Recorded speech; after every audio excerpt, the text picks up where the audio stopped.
Welcome, ladies and gentlemen, to another edition of the broadcast. I'm your host, Josh Reeves, back here with you for another edition of the show. It's Tuesday, May 28, 2019.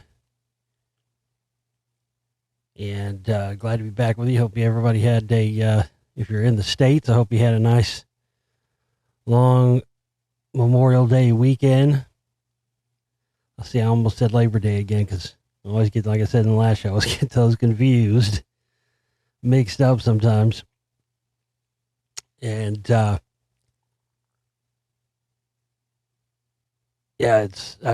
completely got that wrong. Like I said, I always thought the Jerry Lewis telethon was on Memorial Day weekend, but it's Labor Day weekend. All right. Glad somebody set me straight on that. Like I said, those two really mesh together because they're very similar holiday weekends.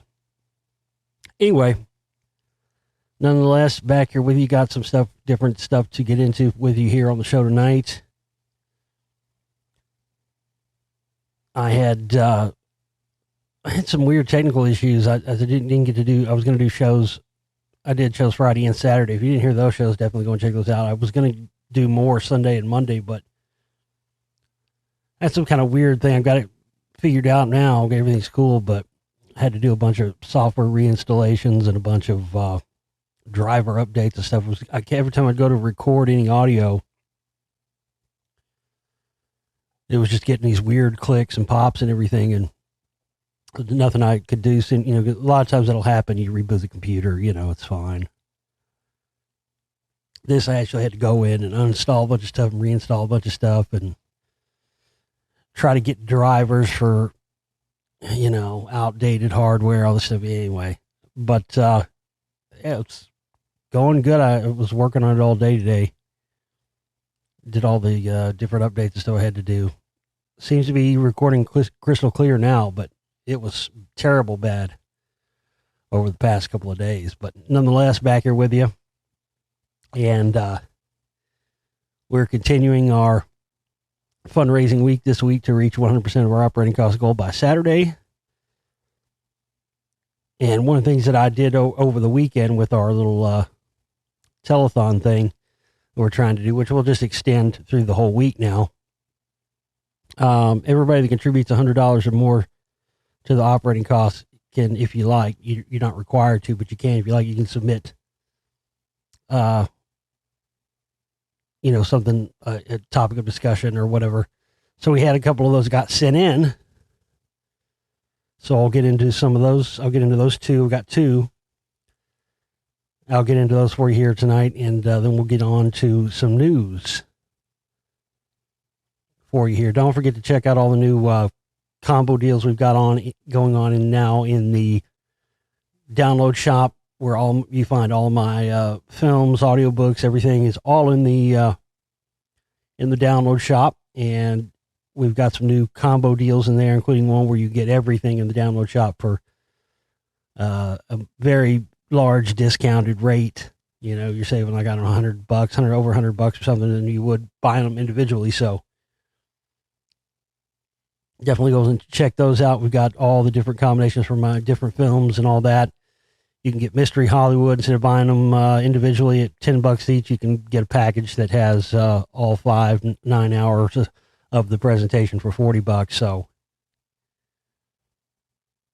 definitely do that and get your contributions in this week. We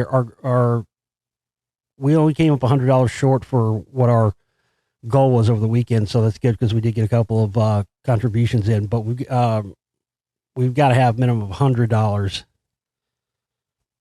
in by tomorrow, just so we can keep the lights on here at the studio. I pushed it back as long as I can, but we've got to have that amount without fail tomorrow, so we don't. I can't do much of sitting in the dark. That's for damn sure. So get your contributions in, and we will get to it this week. Our first topic comes from Steven. Steven says, talk about Ween. Oh, Jesus Christ. Here we go. You really want to open up that can of worms?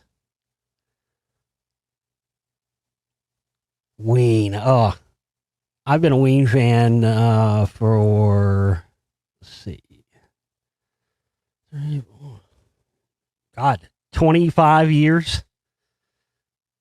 I'm 42. 25 of those 42 years I've been a Ween fan. So, yeah, love Ween. He wasn't specific. He just said talk about Ween. That's wow. I wish I would have known something specific. What do you want? You want me to just give you the data dump?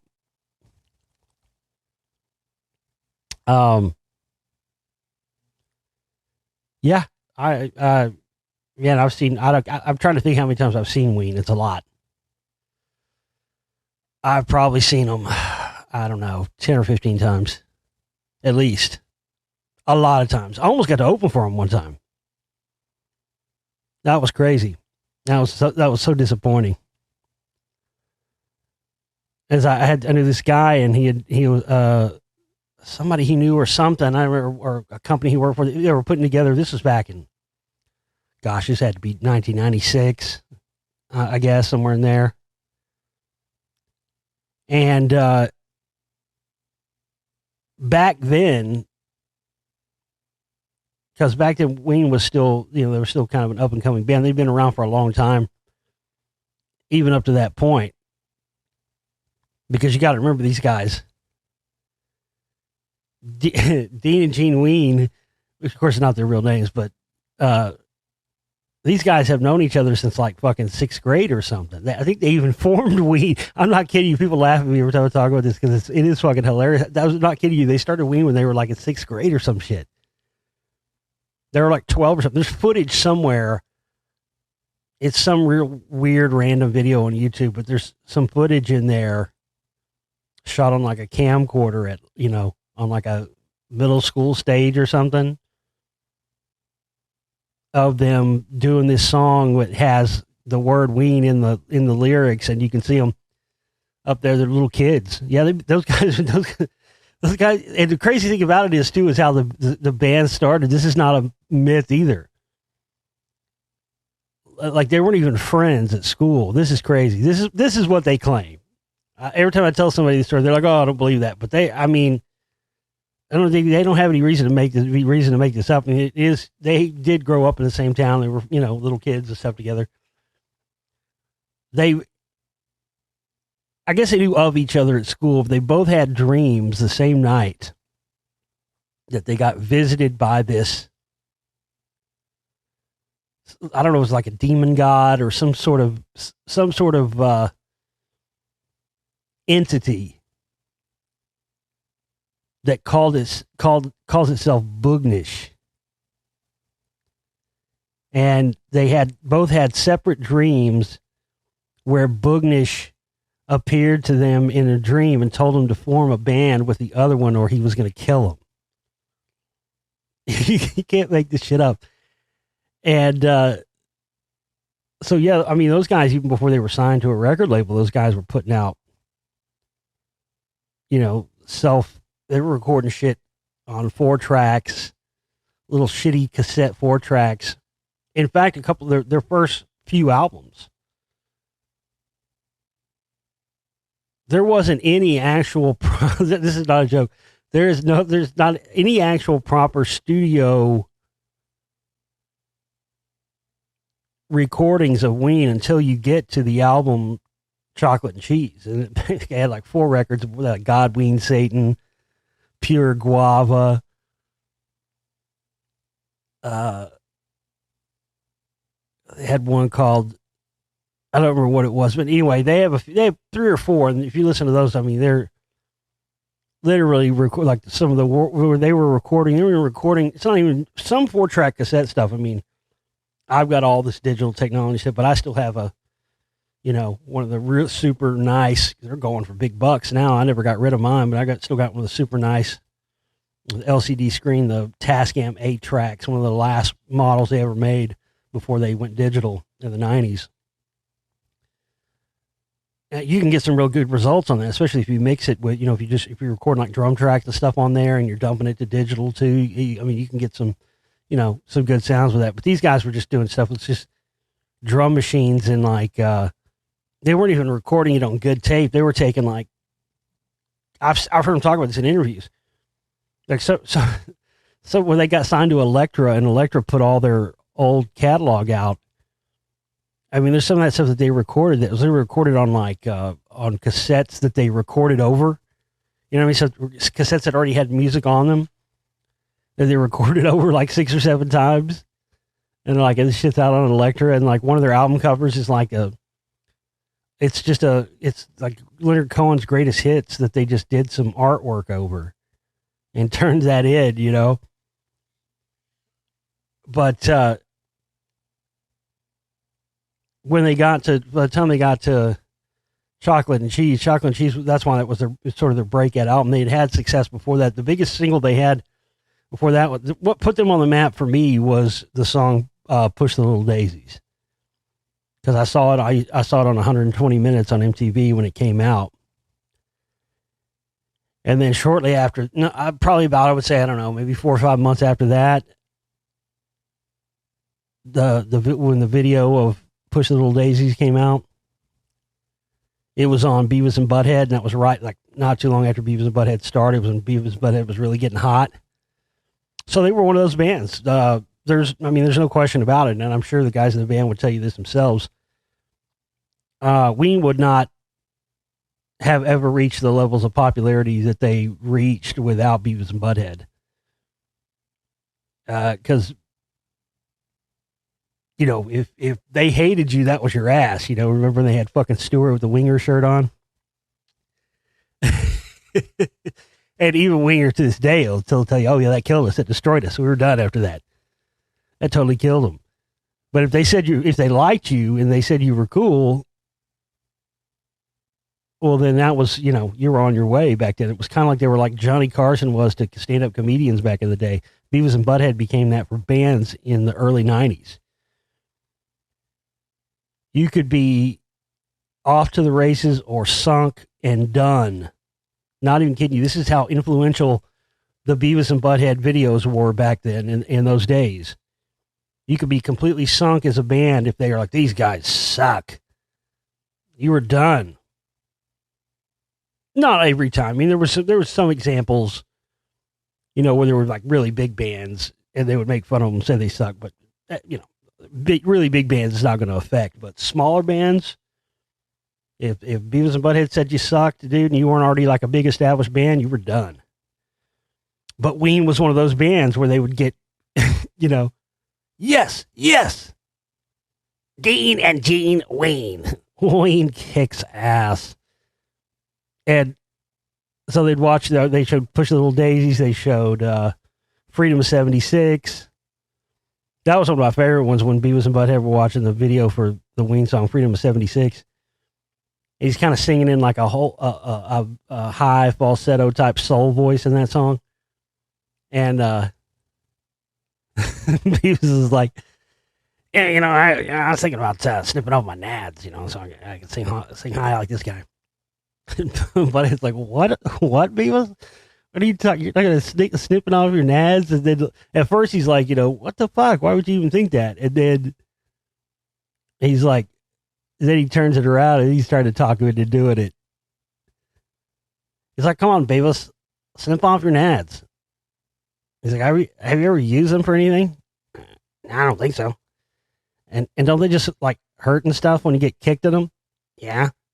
Well, then snip off your nads, dumbass. And then you see him and he's like, wah! And he hauls off and kicks Butthead like right in the fucking nuts. And he goes, that's what nads are for, dumbass. And it was just like, I think there was like 3 or 4 different Ween videos that they watched. Well, there was another time, this is how you knew the depths, which of course, if Beavis and Butthead liked it, that pretty much meant Mike Judge liked it since he was Beavis and Butthead. But there was one of the ones that was funny. This is what showed me how much they loved Ween. There was a video they were watching one time. I can't remember what it was, but it wasn't even a Ween video. And and they got on, music. Like Butthead was like, I guess they were talking about beating off or something. So Butthead was like, "Hey, Bayless, what music do you like to listen to when you know?" And Beavis goes, "I like to listen to Push It Little Daisy to Make 'Em Come Up."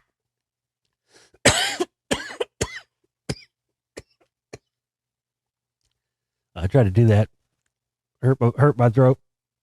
Can't even do it as high as Beavis was doing it. But what's crazy about that song, too, Push a Little Daisy, if you listen to it, you can hear 100% in that song. That's where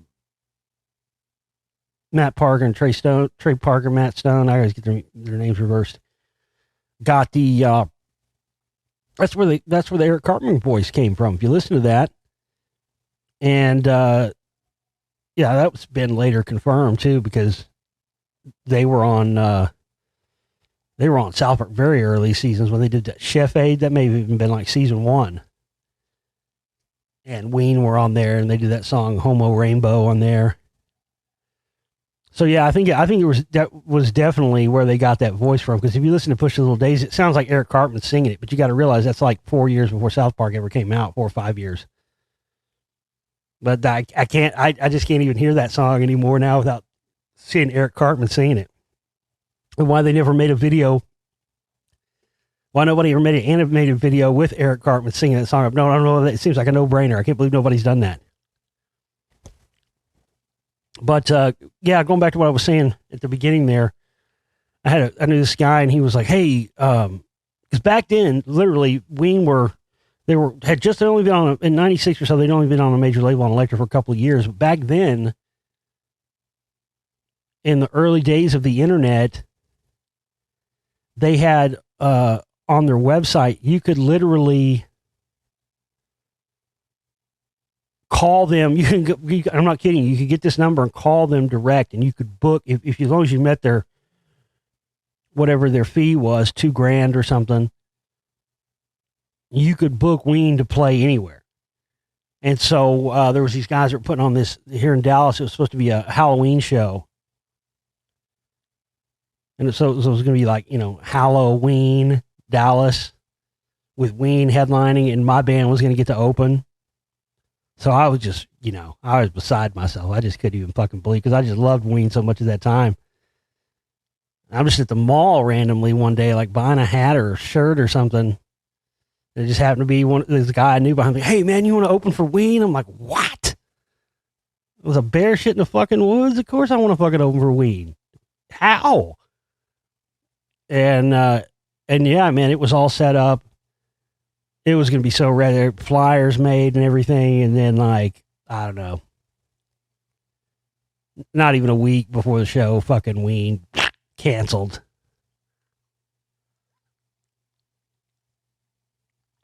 So there went that.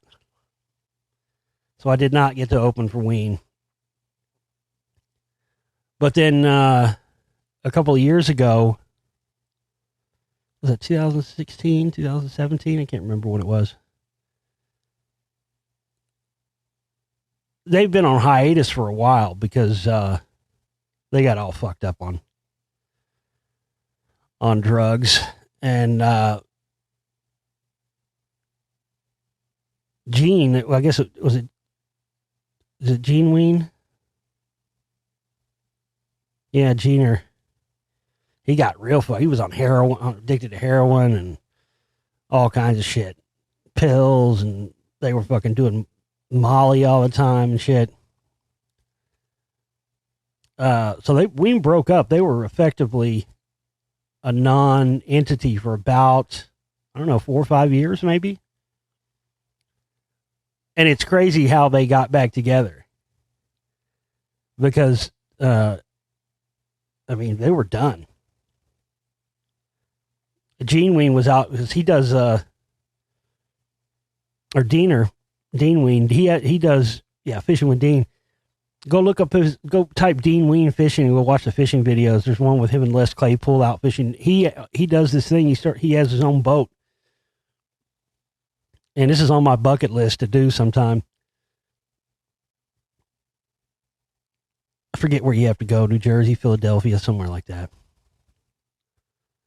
But yeah, you pay like his fee or whatever, and you go out on the boat for the day with fucking Diener and fish all day. He takes you out to the good spots. He knows where all the great spots to catch the fun fish are at and stuff. And yeah, you go out there with fucking Dean Ween on a boat all day and go fishing, and and then once you get off the boat, you clean your stuff up. They pack it up and ice and shit for you. You can have it shipped back to wherever you live. I'm gonna do that at some point. But he was just doing that, and it was crazy what prompted them to get back together, because it was actually Trey Anastasio from the band Fish, who's a huge Ween fan, and I'm glad he is. I'm not. I don't dislike Fish at all, but I'm not. I've never been a fan of their music or anything, but I don't dislike them. It's just not the thing I usually listen to. And I've never been big into the hippie jam band thing. I did like Widespread Panic. They were probably my favorite ones out of that. I saw them, 4 or 5 times back in the day. But, and I like Blues Traveler too, but that's about as far as I go with the hippie jam bands. But nonetheless, Trey Anastasio from Fish and all those guys in Fish are all huge Ween fans. And, if you've never heard Fish's cover of, Roses Are Free, it's phenomenal. Phenomenal. I mean, their guys are all sick musicians, but yeah, it was like live on stage at a concert. It was like their huge festival. It was like 80,000 people or something. Right? Between songs, in front of like 80,000 people, just out of nowhere. No, it wasn't really out of nowhere. They played Roses Are Free. That's what it was. And then at the end of Roses Are Free, he was like, I just want to take this minute to give a shout out to Dean and Gene Ween and tell them hey, we need you guys making music. This is bullshit. Get your shit together. Put your fucking bullshit aside. We need Ween again. And it worked. It worked. Trey Anastasio, we only have Ween as exists today because of Trey Anastasio, because it was that case on stage, and then another case.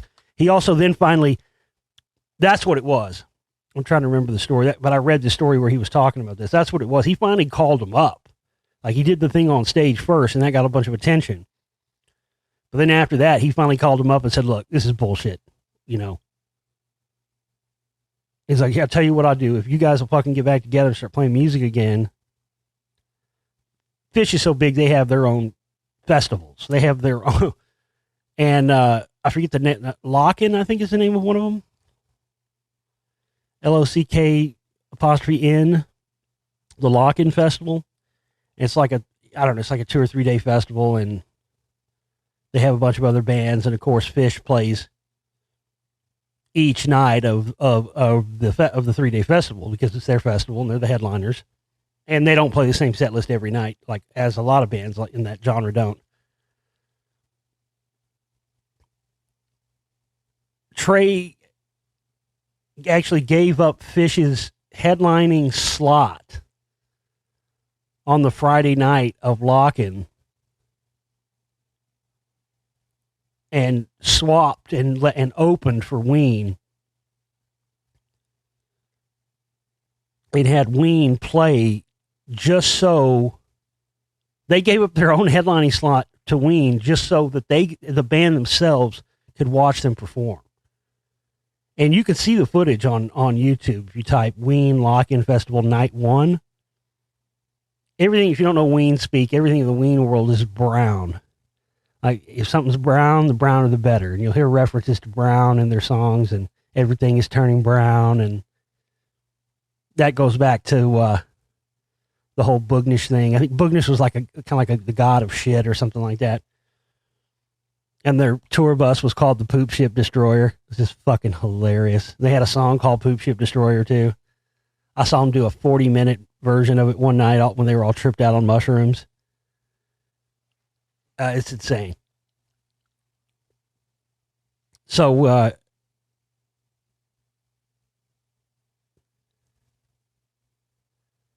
So this slot at the Lock-In Festival, dude, that set list that they ended up doing that night, you know, with Trey as their audience, my God.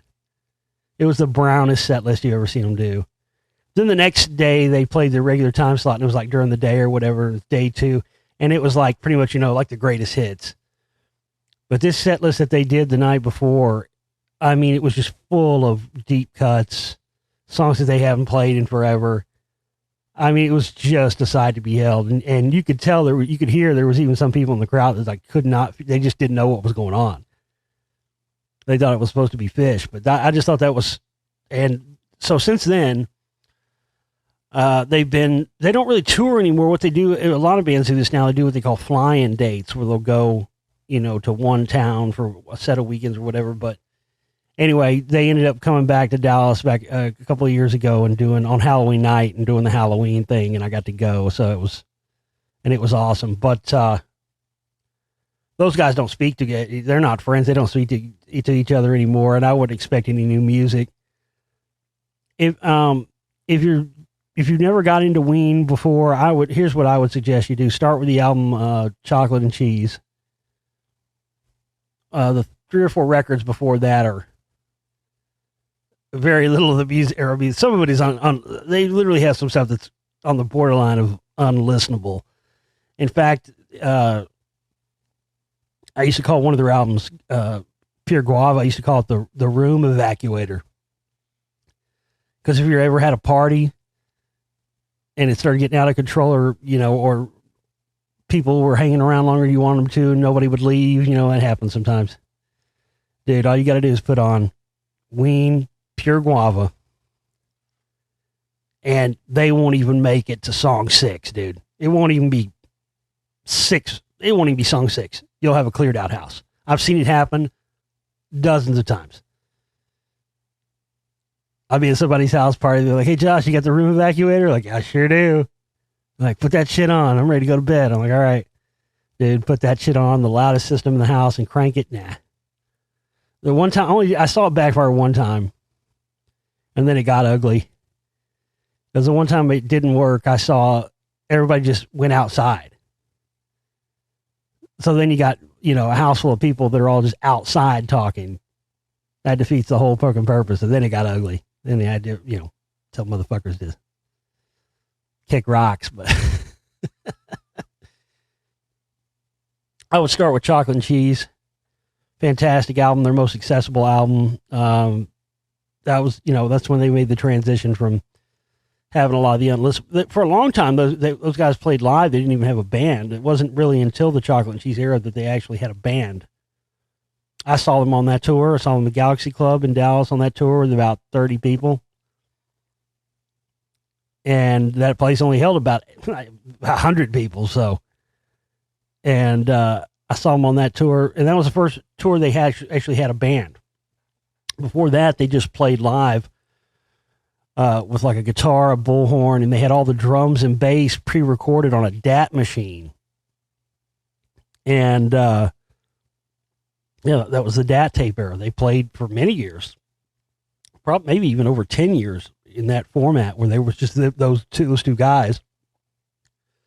But then once they turned it into a legitimate band, and the music started to get more sophisticated. People always call them, it's incorrect to call them a joke band. They're not a comedy band or a joke band. It's insulting to call them that. I mean, yeah, they have some shit that's funny, but their music's all over the place, especially stylistically. They go between, even on a lot of the albums. But yeah, start with Chocolate and Cheese, and then just go in order until you get to La Cucaracha, and then stop at La Cucaracha. La Cucaracha was the last album they put out in 2007. And it sucked. I never liked it. And I didn't get to see them. That was probably the first tour since the Chocolate and Cheese tour. I seen every show that they played in Dallas up from the Chocolate and Cheese tour on, up to that point, to the La Cucaracha point. And I would have gone, even though I didn't like the La Cucaracha album, I would have gone to the show and seen them. They played at the House of Blues here in Dallas on that tour, and I would have went and saw them. But some genius, some gig booking genius booked Rush and Ween in Dallas on the same night. Listen, I love Ween. I've worshipped at the altar of Boognish for over 25 years.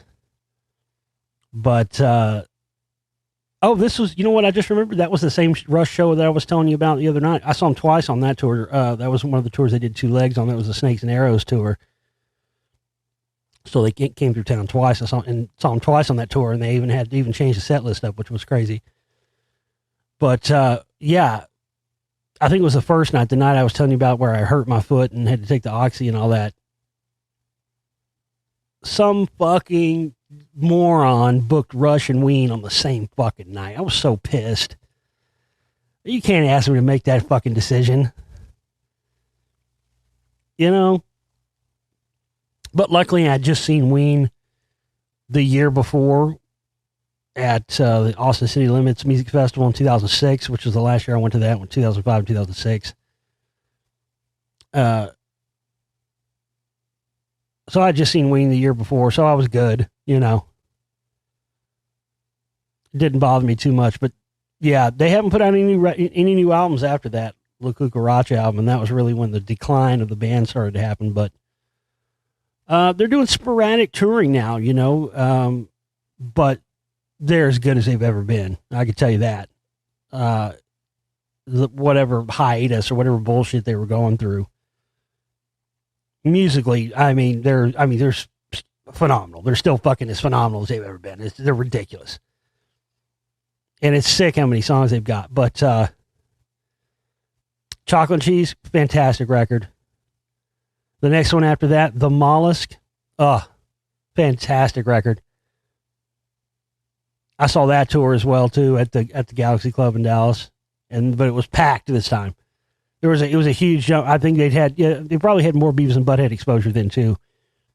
But there was a huge jump in the crowds, at least here in Dallas. You know, I'm sure it's different in every city.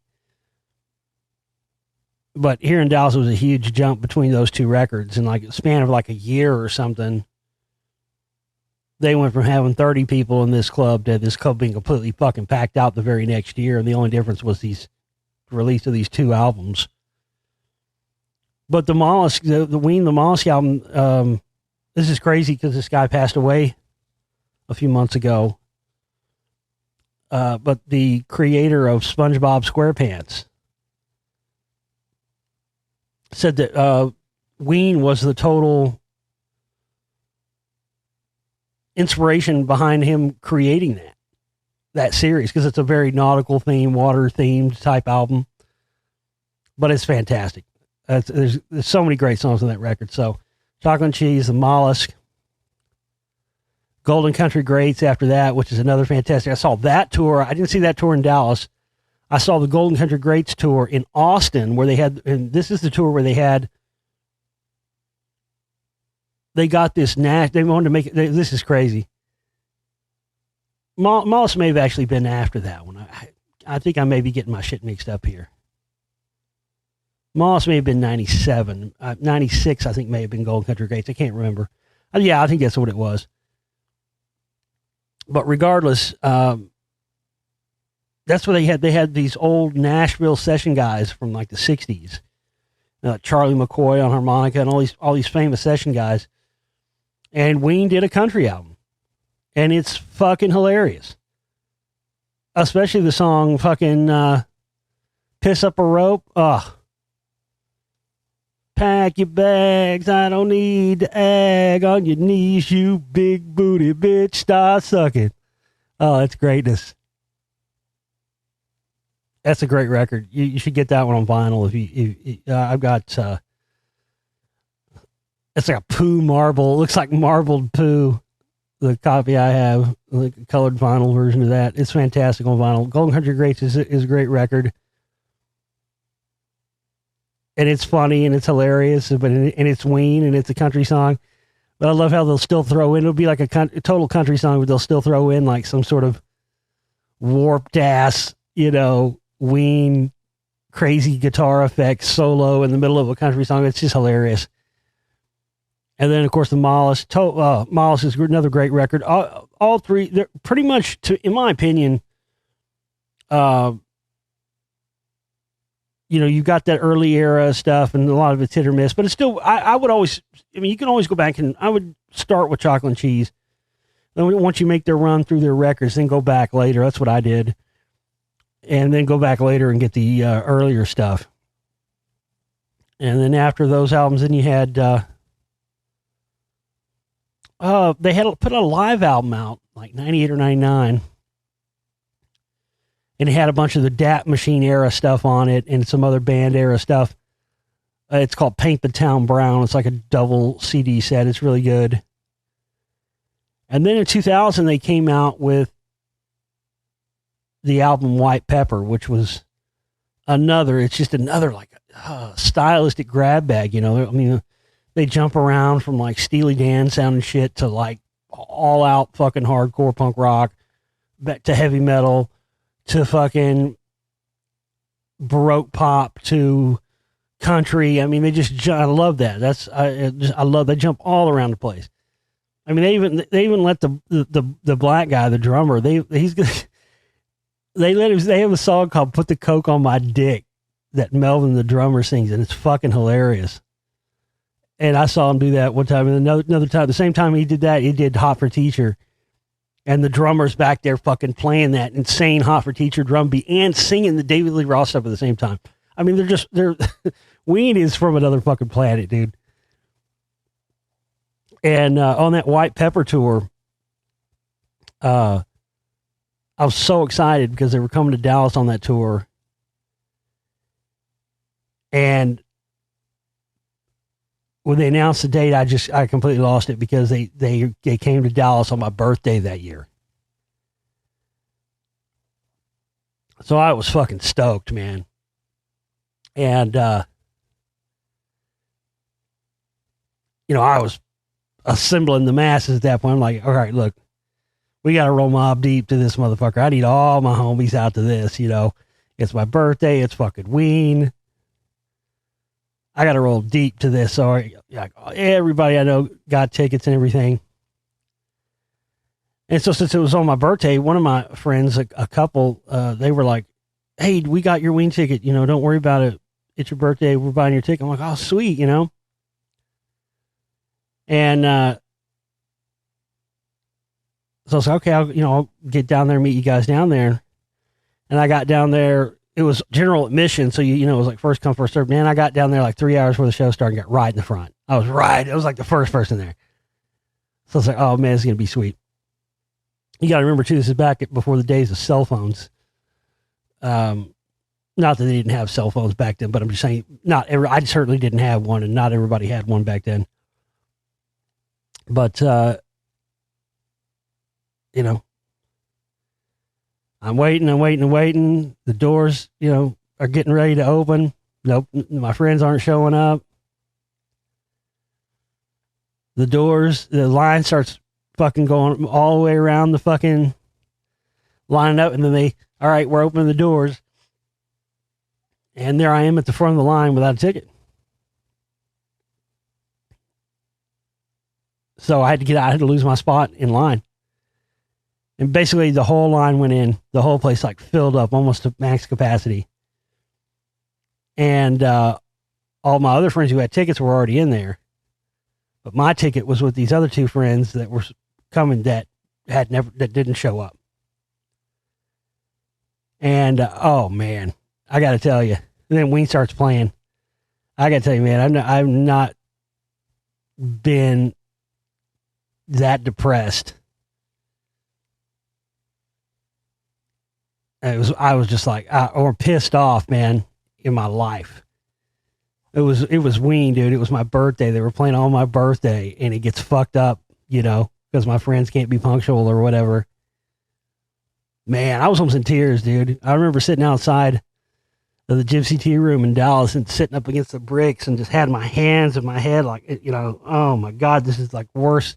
This is a nightmare. This is the worst fucking scenario you can imagine happen.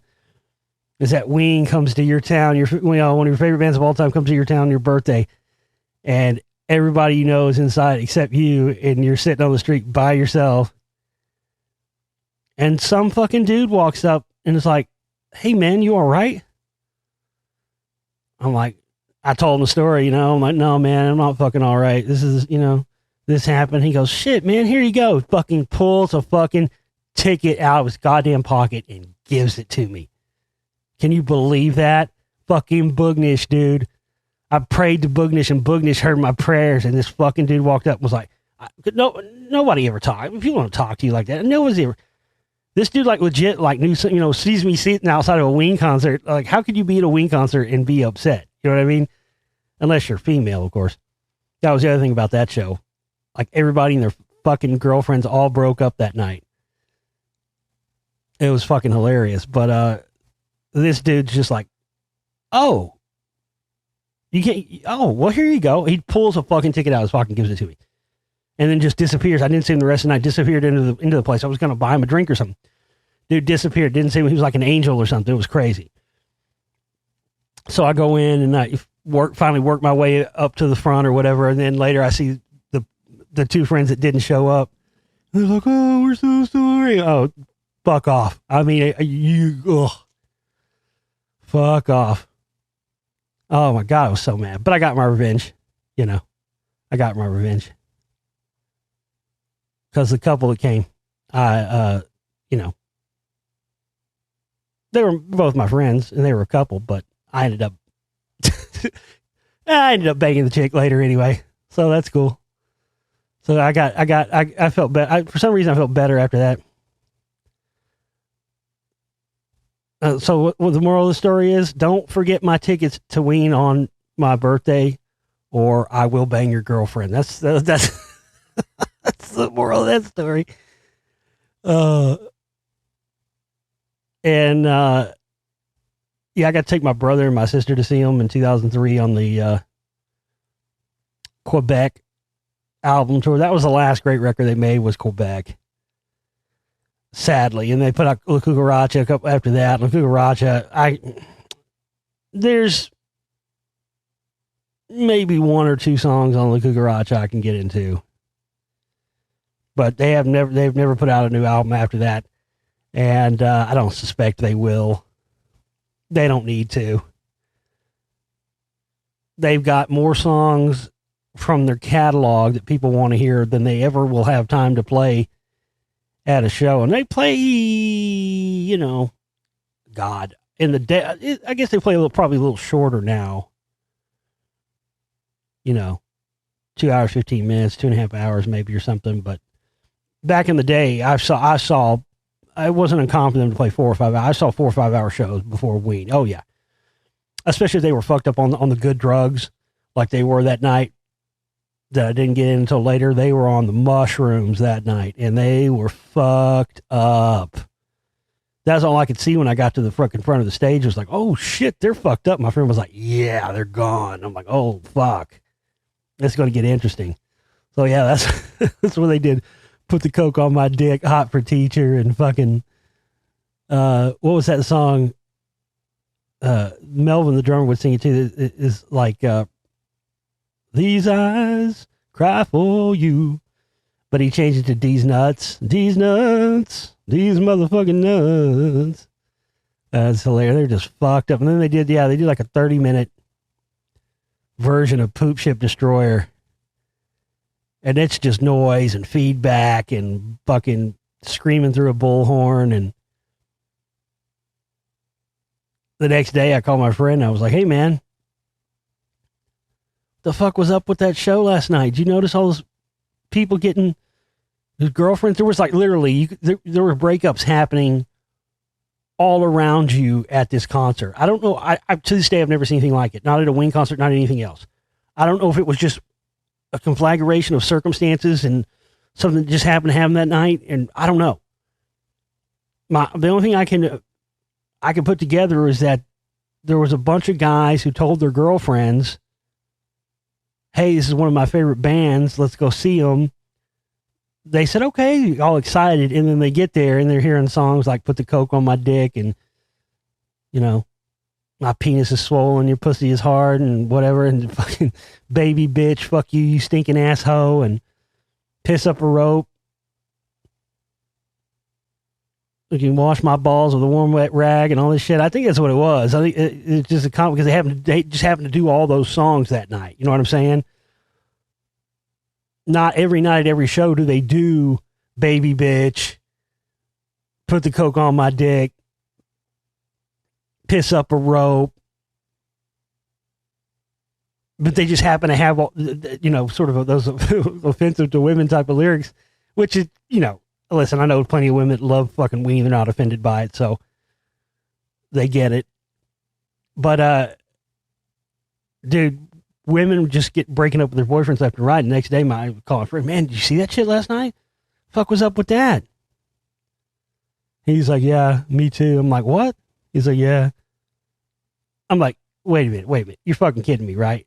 It happened to my friend too. Him and his girlfriend broke up. How fucking crazy is that? So yeah, word to the wise. If you have sensitive girlfriends that are sensitive to things like, you know, fuck you, you stinking asshole, and wash my balls with a warm wet rag and piss up a rope and all that, you know, baby bitch, you might want to leave them at home. Don't take them to see Ween. You ever see that movie? Remember on Saturday Night Live back in the 90s? This is, you know, you probably never get away with this now, but this is so many things from those back when I was a kid and a teenager. That's hilarious. You never get away with it now. Remember Pat? It's time for androgyny. It's just Pat, a man or a sir, accept him or her for whatever it might be.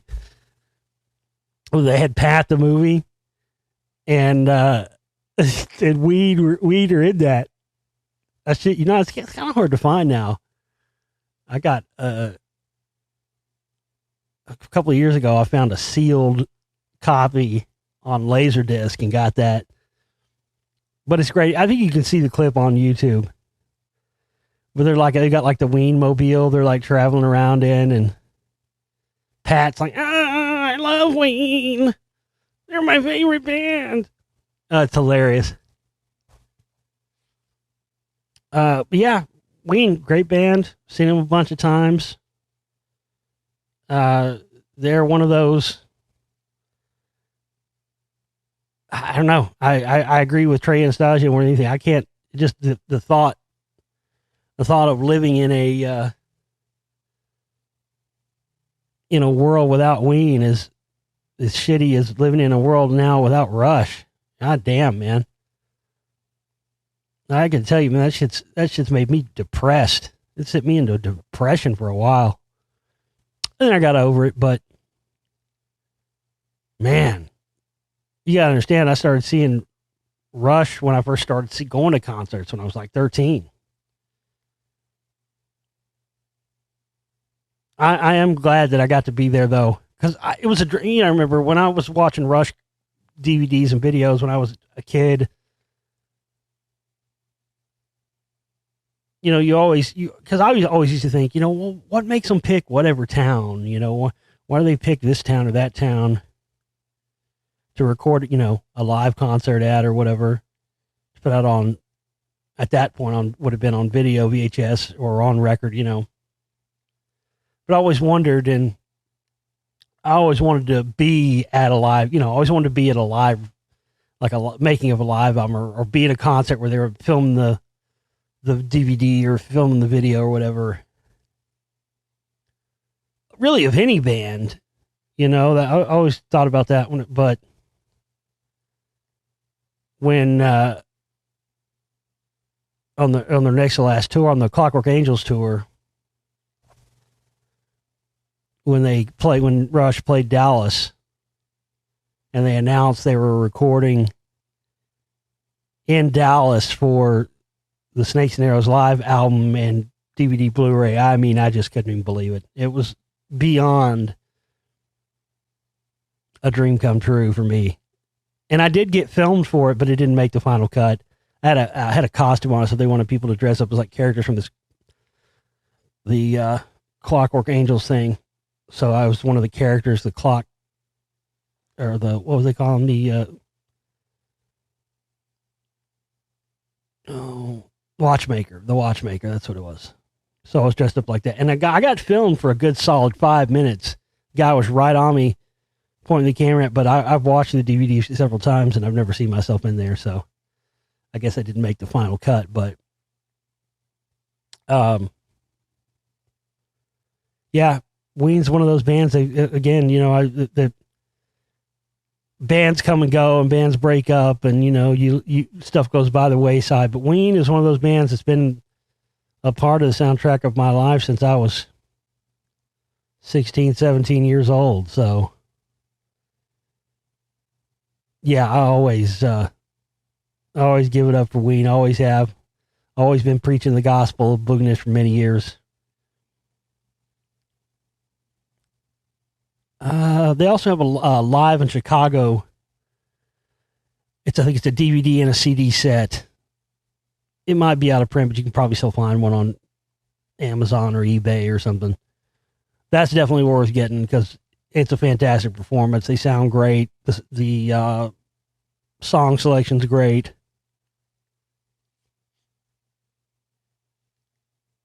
And their stuff sounds fantastic. All their records are all recorded analog. So anytime you have a band that records all in analog,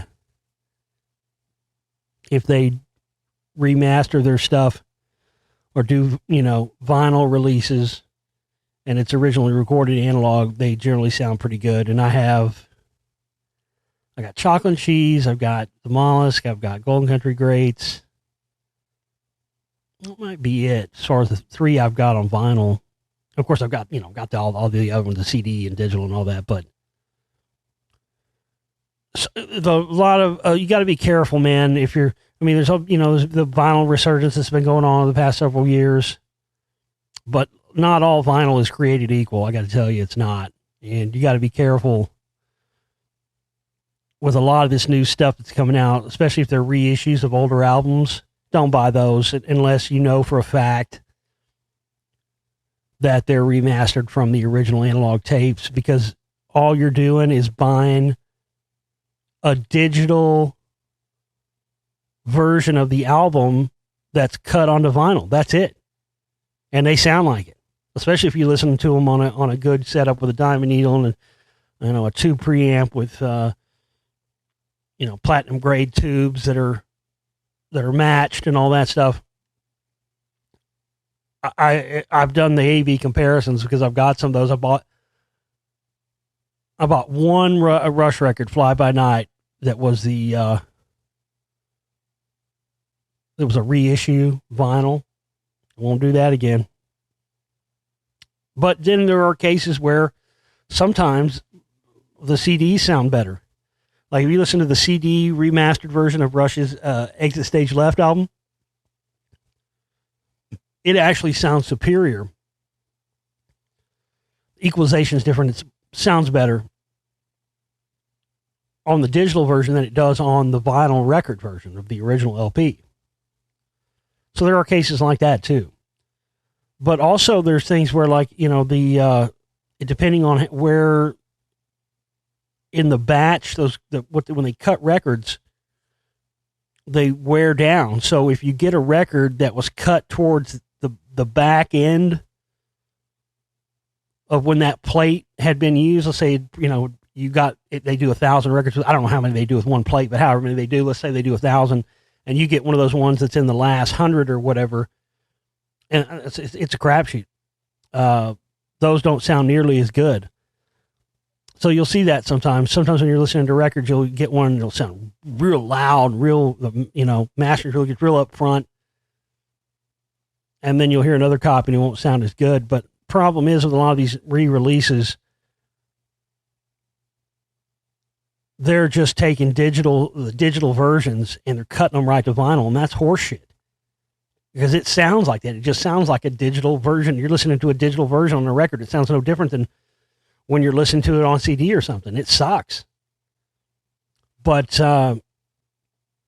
there are some bands, Tom Petty is one. All Tom Petty's records are all recorded on analog. If you get any of the reissues, they're all remastered from the analog tapes. They're done analog to analog. Any of the stuff Jack White, any of the groups he's been in.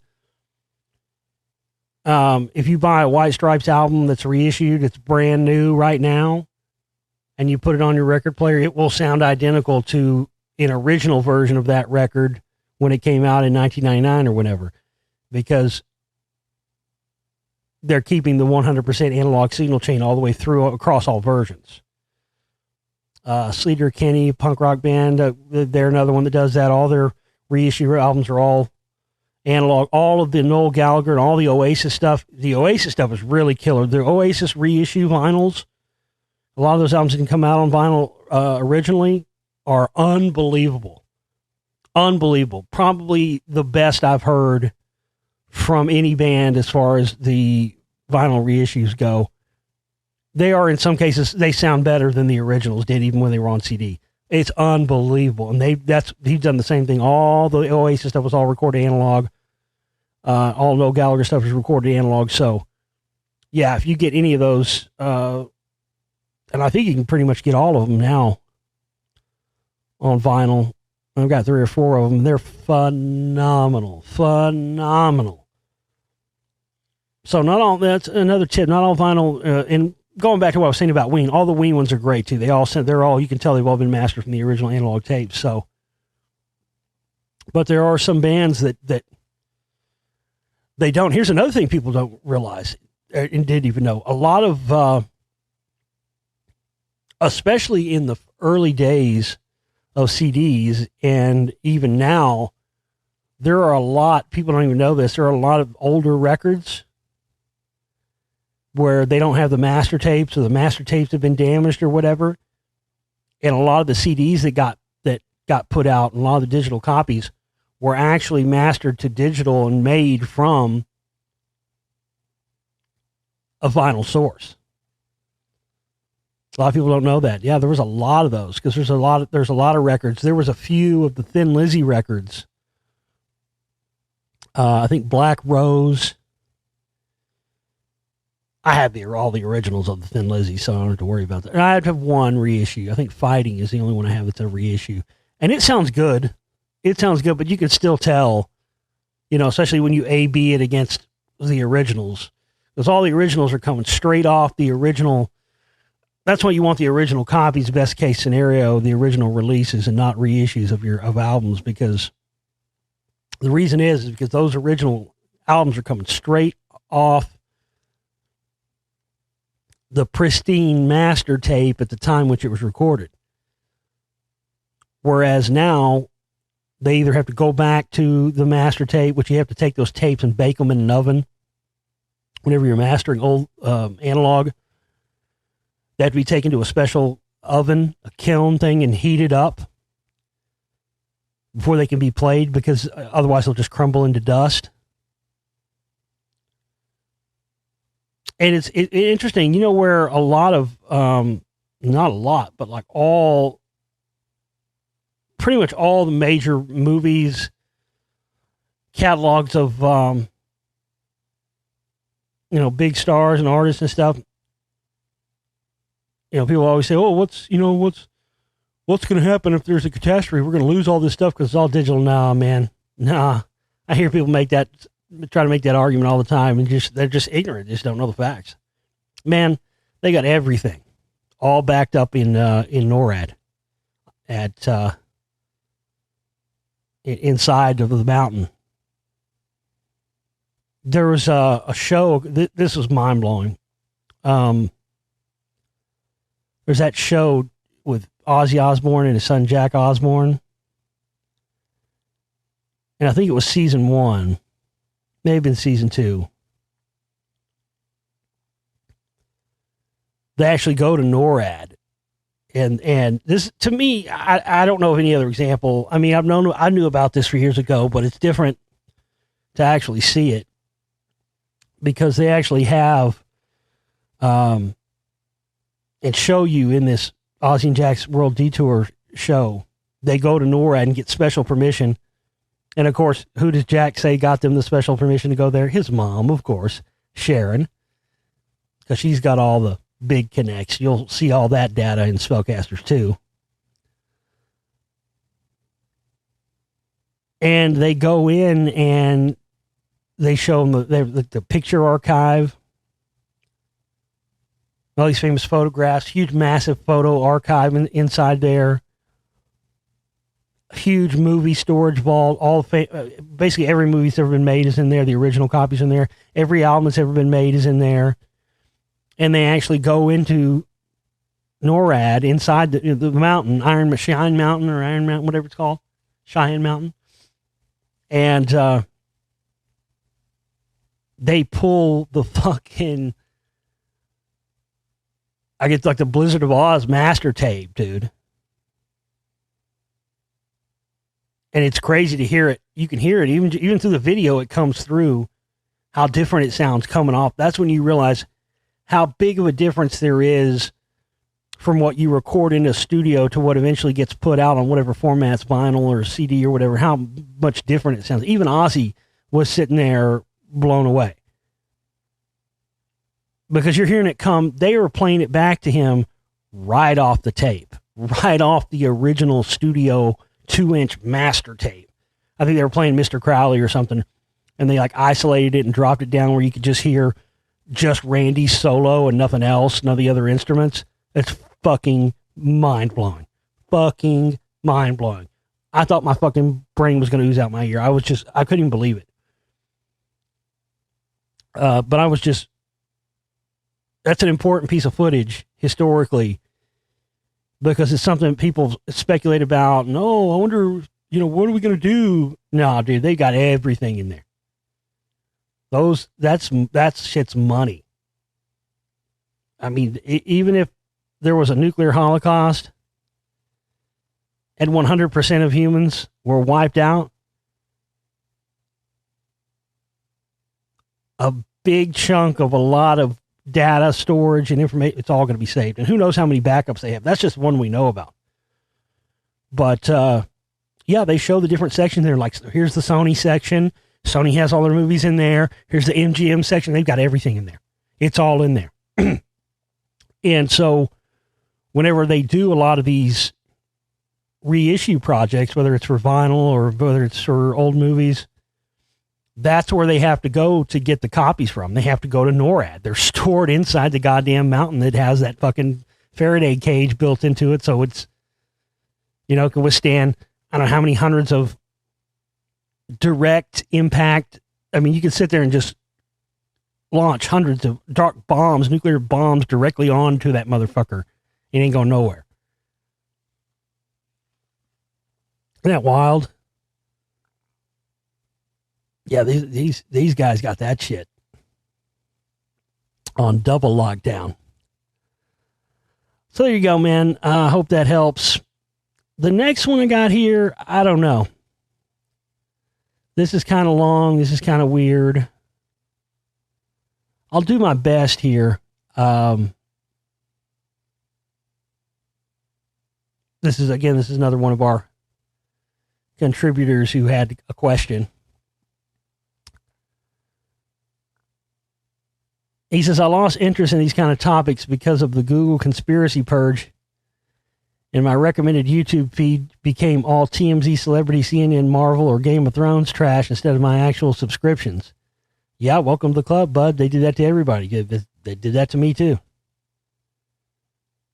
But you can't let that hinder you. I talked about it and told everybody when it happened, hey, you're not going to be seeing stuff in your newsfeed of my shows anymore, so you're actually going to have to, go and hit the alert button to get notifications when I post stuff. And even then, they may not actually send you a notification, but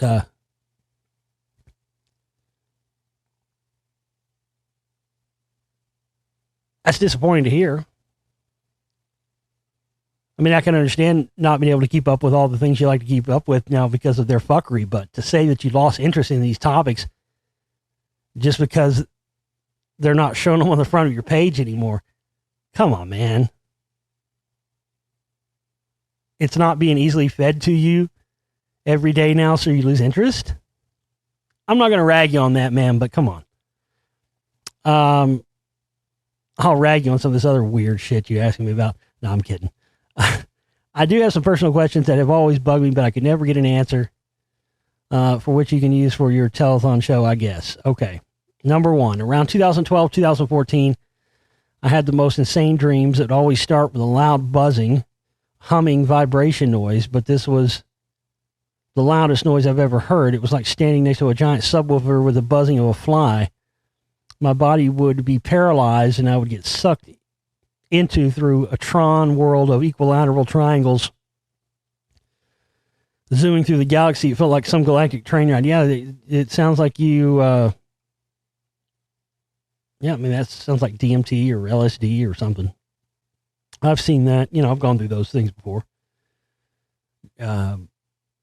Where you go through the geometric, it's like a geometric colored, everything's geometric patterns and colors, and you go through it and you come out on the other side of that.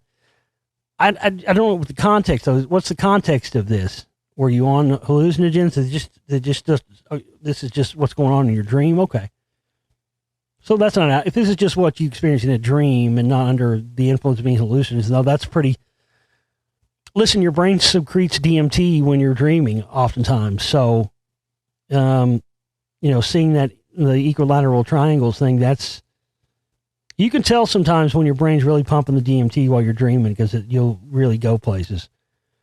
Then these entities would just hover over me and dissect my soul, spirit body, whatever.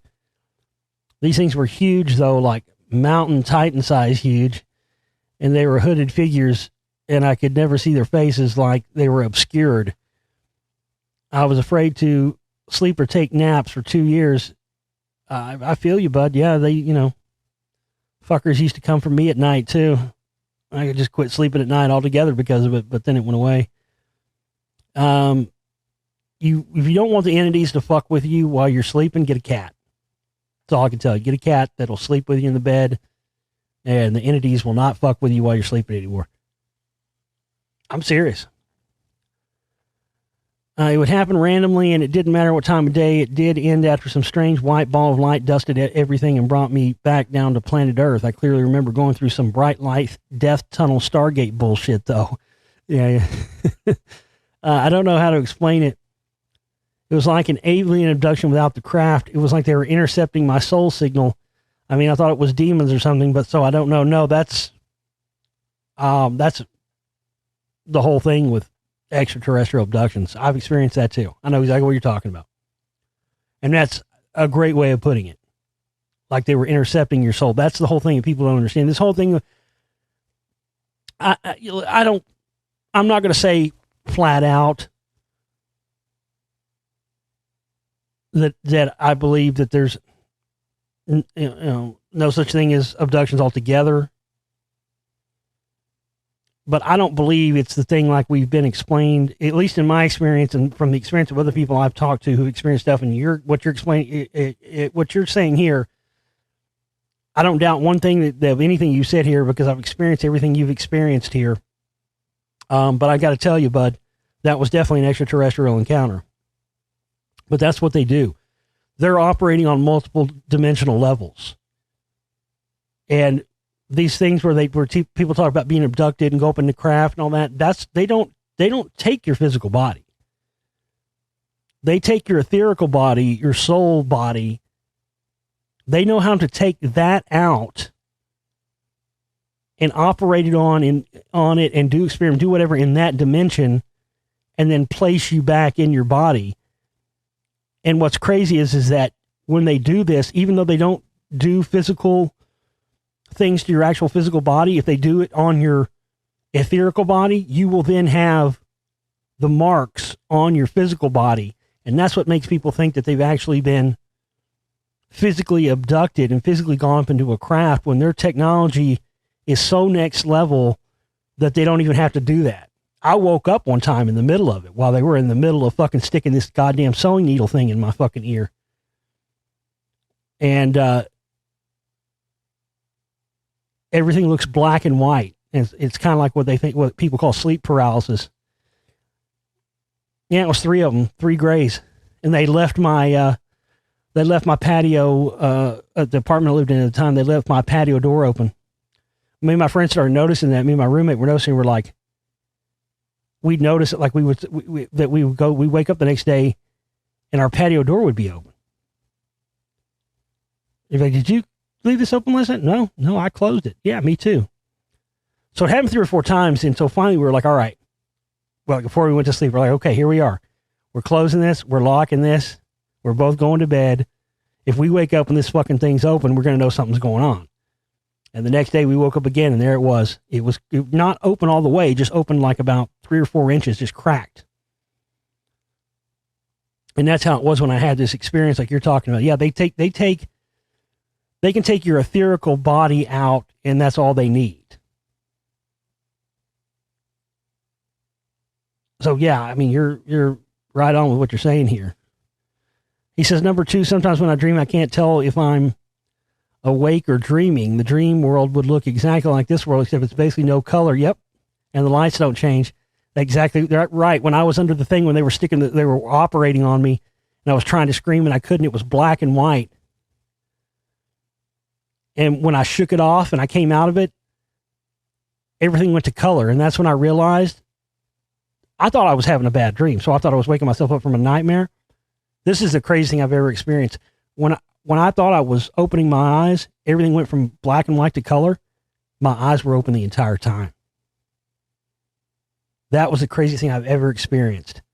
Where you think you're dreaming, and when you come out of the dream, you're not in a dream. Everything's in color and you realize your eyes were open the entire time. That's when I realized I'd gotten fucked with. Yeah, you're exactly right. Yeah, everything you're experiencing here is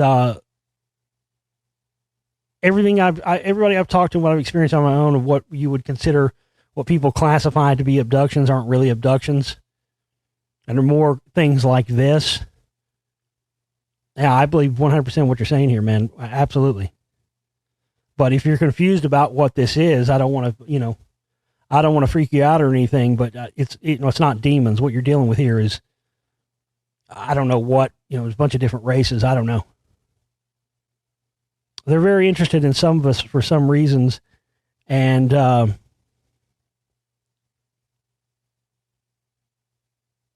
I think they're doing, I don't know, they're doing some sort of, I don't know whether they're repairs. I don't know what it is.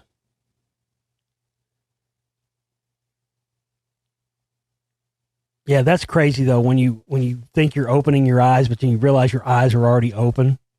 You were just in some incapacitated state by some outside entity. Yeah, it's scary as shit, man. But that's the best way of putting it. I don't know how to explain it, but it was like an alien abduction without the craft. Exactly. There was in any of my experiences, there was no craft, or I did have one vision type thing where they showed me the inside of the craft and showed me this device that they told me that they called it the Grand Organizational Design, God. That's just what they called it. And it was this computer system inside of the ship and it had this bright light and there were disembodied entities coming out of this. It was basically showing me how they have a device and a machine like off in some other mothercraft somewhere where this dimension, they kind of look like grays, where these multidimensional entities are basically just cranking out like an assembly line. They're cranking out these disembodied souls that are coming down to earth and have bodies. And occasionally we have experiences like what you're describing here, where they're taking that etherical body back up and doing whatever repairs need to be done with it. Because supposedly, just as the things that they do to the etherical body can make the mark show up on your physical body, even though they didn't take your physical body anywhere, supposedly it works the other way too, where scars and things you experience and things like that from the physical body also affect the etherical body in negative ways. And that this is what causes a lot of illnesses when the physical body and the etherical soul body get damaged. And then that's what causes people to get illnesses and die. And supposedly this whoever these people are, from time to time, they can take the etherical bodies back up and repair them, I guess, until their mission's done or whatever. And then they put it back in your body. But then sometimes I've woken up through the years. I've had the dreams and then fall the next day with mystery scars, puncture wounds and stuff between my feet. Stuff looks like I got injected. I've had that, yeah, many times.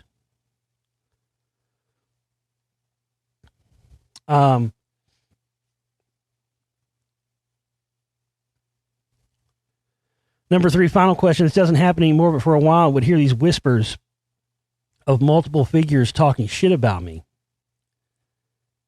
I had a friend who experienced this one time. It's like they were standing behind me and observing me. I could hear them, and as soon as I turned around, they would stop talking. After a while of getting annoying, I just didn't bother to turn around and ignoring them. But obviously, they were whispering. That sounds close to what people have described with shadow people and stuff. However, they weren't speaking any language I could identify. I'm Asian, so I can identify any Asian languages as well as Pali and Sanskrit languages, or any Latin-based languages like English or French, or maybe it was sped up or backwards or something. If you ever watched the TV show Lost, it was like the whispers in the jungle. This happened before my weird soul abduction. Sorry for the long email. However, these 3 metaphysical things never sat right with me, and I never told anyone about this except you, so I hope you can answer it for it and use it on your show. Yeah. Well, number one, all those things are 100% congruent with multidimensional entities, the whispering and stuff like that. I saw this thing. I don't know what it was. I just thought it was a shadow person. It was raining one night. It was at my parents' old house. And I saw this black figure. It was like a black outline. It was standing there, staring at me, like it wanted to kill me. And I was totally sober. I've never seen anything like this in my life, folks. I don't tell this story very often or talk about this very much because it's so crazy and insane. I don't like to talk about it, but it was staring at me, and it was basically trying to tell me telepathically that that it wanted to hurt me. I kept my calm. I kept my cool.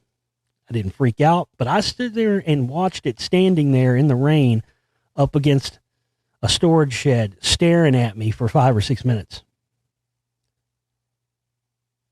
I was petrified, but I didn't let it show on the outside. I was calmly smoking my cigarette, looking at this thing. I looked right at it, didn't let my fear get a hold of me. I said, fuck off, like that, loud to it. And you know what it did?